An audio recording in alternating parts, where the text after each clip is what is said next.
انا بقى يا سيدي اقول لك الاهلي انسحب ليه امام الزمالك، وليه عمل حجة الحكام الاجانب والحكام المصريين، واحنا الحكام المصريين عندنا مش بيحكموا بالعدل، واحنا عاوزين حكام اجانب. انا هنسحب وطبق عليه اللوائح والقوانين ونعتبر ان الزمالك فايد. المهم تعالى بس اقول لك الاهلي انسحب ليه.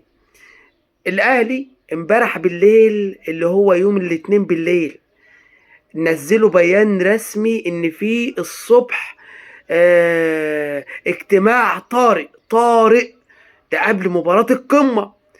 طب اجتماع طارئ ليه الصبح؟ اشمعنى قبل المباراة بكام ساعة؟ اجمعوا ان في لعيبة عندها مشاكل، واللاعيبه اساسا نفسيا مش عاوز. انا خلي بالك بقول لك الكلام ده بناء على ايه بقى؟ هتقول لي ايه المرجع بتاعك؟ قبلها بشويه تريزيجيه دي جه وعمل ازمه ومش عارف ايه وشويه حوارات حصلت كده بسبب برضو اجتماع قبل الاجتماع ده، فبالتالي ما حصلش تفاهم.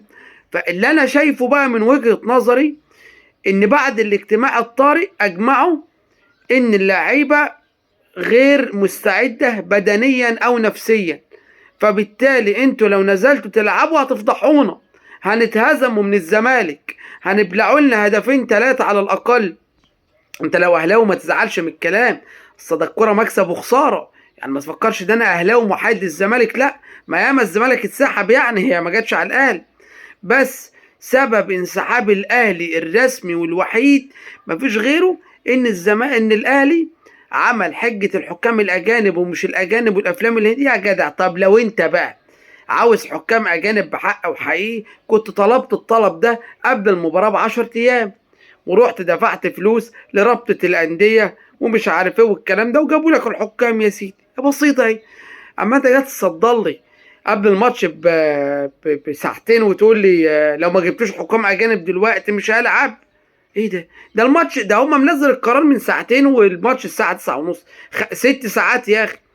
ما هو بالعقل برضو، ما انت منزل لي بيان قبلها ب6 ساعات وبتقول لي لو ما جبتش حكام دلوقتي والمباراة ما قامتش بحكام اجانب مش هلعب. لا، ده كده انت بتقول ان انا عاوز انسحب، مش عاوز اكمل المباراة دي، لان انا عمال اتعادل وكل شويه اتعادل، بقالي 3 4 ماتشات اتعادل، افوز واحد بالعافيه، فانا هاجي مع الزمالك هيروقني. ده عملوا المره اللي فاتت 44 تمريره وجابوا هدف، المره دي هيعملوا قد ايه؟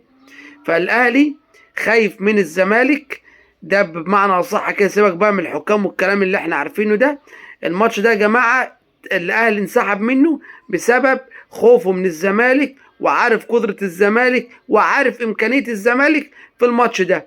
ده باختصار بسيط عشان محدش يضحك عليك ولا يقولك بسبب الحكام ولا غير الحكام، الموضوع بأكمله يعني.